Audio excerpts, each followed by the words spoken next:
Kalispera σας. Over the last few hours and yesterday, we've gone over a lot of e-commerce and e-commerce-based people. We've had long conversations. Today, I'm going to go into the great unknown of the different transaction processes that go through e-commerce.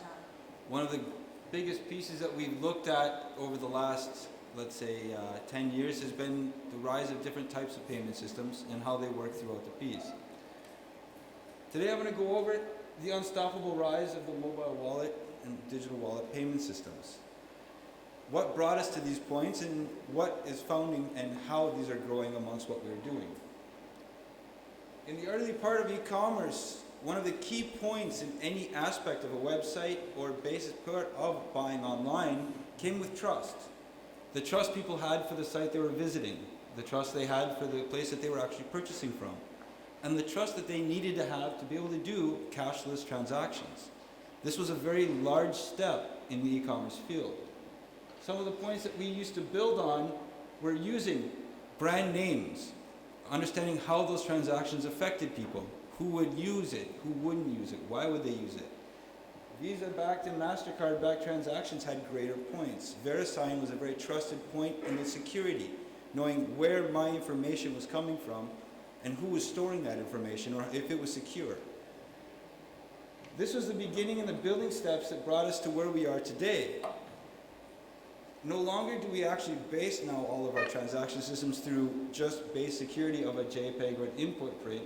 Today we have images that encoded with technology information, where the JPEG could have your security codes, your encryption tokens.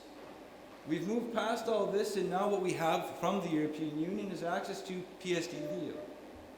What this did for us was gave us guidelines and the structural foundation for how all of our transactions, the data involved in those transactions, who would do what with it, and how it would be stored and communicated through our pieces.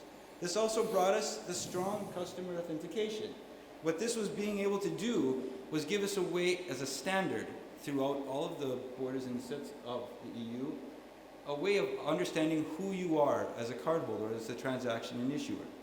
And this was something that you knew, a password, a PIN number, maybe your dog's last name, something that everyone had that was a secret of themselves, something you owned.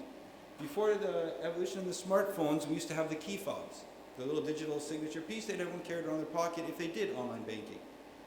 Now we have smartphones where devices can give you real-time keys, Google Authenticator. Maybe you have other authentication pieces through their banks. We have the inheritance of something that you are, maybe a retinal scan, fingerprint, a biometric piece that's going to verify you are the person making this transaction. These were the guidelines that were presented first inside the PSD with the rollout of 3DS. And what 3DS brought us was a structure on how these authentication processes were going to be laid out.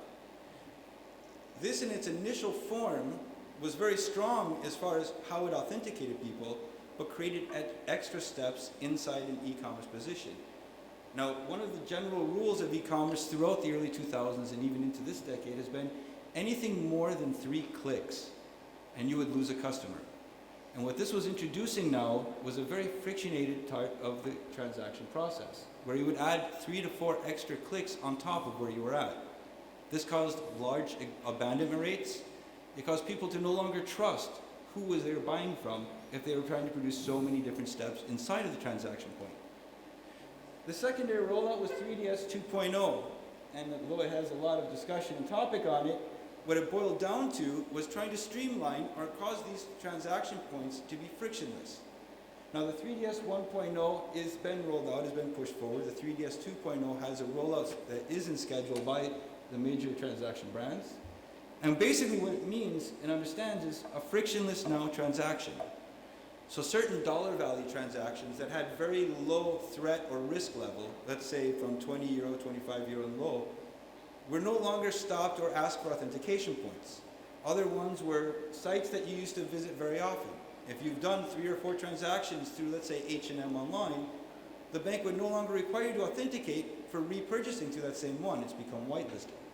You could also request that specific sites that you do on daily activities become whitelisted. This is part of the new effort from the banking system and the legal aspects of the online transaction to streamline this process and no longer cause the abandonment rates that we had, and try to build more structure inside of it. Some of the ways we're now they're able to throw up flags would be if you're watching on your mobile device something, let's say here in Greece, but you're buying something in Spain. This is two different geolocations and could be a flag that steps up from the bank saying you are no longer in the same area. This is a high risk. It would throw an authentication process for you and you'd move forward. Now, if you're buying again from H&M in Spain because it had a specific thing you wanted and the Greek stores didn't, this was not based on a high risk, as this is something you've already gone through and done and have whitelisted. Therefore, the transaction would proceed through without the authentication requirement. These are large steps in moving forward, and the rollout would be coming now in 2020 to be something that this will be a policy based for all online transactions. Where does that leave us? The idea that the banking system and the online transaction part started with our credit cards and started moving to a cashless-based system. The cashless-based transactions is now growing to even a cardless-based transaction point, which is causing the banks to become more and more transparent in the whole transaction process. They're still there, they're still very much a big part of it, but they're no longer in the front end or front four of it. Some of my first years in Greece, I understood that the banking were starting to consolidate. Now, I thought this could have been something from the rollout and the fallout from the e-commerce crisis. But this is actually a movement throughout all of Europe.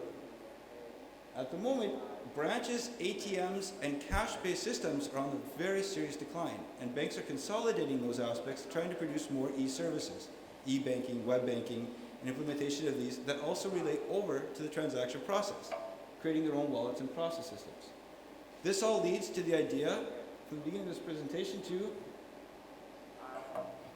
what is e-commerce in the normal day today as far as transaction pieces? We no longer use cash, and now we're starting to no longer need credit cards. Online banking, online purchasing, ordering food online. Everything is becoming so streamlined to the point where it's either on a mobile app or it's something that you can pay for through your mobile as either a payment or a credit card-based wallet system through your mobile device. Online, kids today will no longer be carrying money to go to school. Everything can be done, pre-done through your app. And this is something that breaks all of the aspects of cross-border implementations. And now with the standards that the EU has put forward, we have the same type of trust in our local e-commerce pieces as we would anything across Europe. And this is the binding piece of what allows us to go through and do things. Now, wallet systems like Alipay, WeChat, PayPal, these are such growing force and leveraging pieces that most people don't realize that they are using wallets today. What is a wallet? A wallet generally is an app that you're going to download either to a computer, a tablet, a smartphone, or any digital device that you bring around with you. This app allows you to connect to a greater community, either based on a digital money system like a wallet, or adding and configuring a credit card to go along with it. Companies like Apple, Google, and PayPal allow for different apps to allow you to pay directly from your phone instead of a contactless card. So now carrying in your wallet is nothing needed except for a phone that acts as your digital wallet. Why would you want to do this? Digital wallets allow you today to pay for anything that you're going to have around your later lifespan. You have everything from bills in the house, VI, Nero, your telephone systems. You can track everything that you're doing in your monthly expenditures, and you have the ability now, through these transactions, to save money because wallet communities have less fees than what the general transactions will. Generally, they are cheaper for the merchant, which ends up being cheaper for the consumer. The other aspect about this is now you have a trusted community of people that you can work with, you can exchange money with, or you can do any of your previous banking requirements through this wallet. The mobile and wallet industry at the moment is growing in such numbers that literally over a third of the world's population is now using some type of either mobile wallet or digital wallet system. China leads the way with WeChat and Alipay being close to 2 billion, or a little over 1 billion users to the combined. The rest of the world is catching up. Apple Pay and PayPal have both made large contributions across most of the world, trying to push their devices through. Google Pay, along with Apple Pay, I think are going to incorporate most of the standard and default mobile app systems. where companies are now pushing for more greater community bases inside of these, as well as trying to push into their own pieces, allowing you to have either an embedded app like Apple Pay or Google Pay, or a third-party piece like WeChat, Alipay, even PayPal.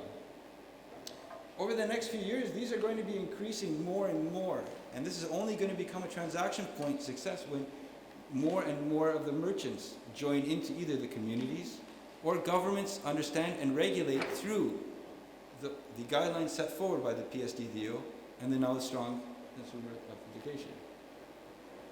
One of the pieces that we look at Strive is how these rollouts are going to affect the different pieces, like how 3ADS1 affected the abandonment rate of shopping carts. So one of the points that we always look forward to is what is our next step? How can we avoid these same pitfalls that we did before? The first move is going to be looking at what the markets are going to be generating over the next years. How are we going to be affecting, and what are the numbers that are going to come out of them? Surprising to see that growing from 2016 till now, we've seen a jump that's probably more than 3 times the size in just the worldwide transaction piece. Now, Europe is a small fraction inside of this, but has been growing continuously. I believe with the only companies not fully backing it are going to be either Germany, Balkans, and a few others that are lagging behind.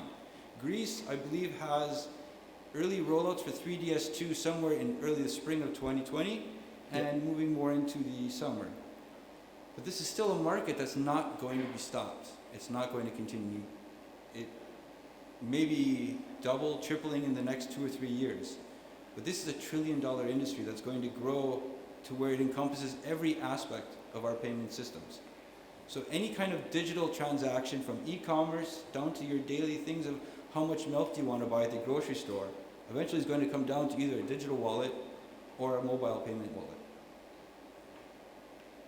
Thank you.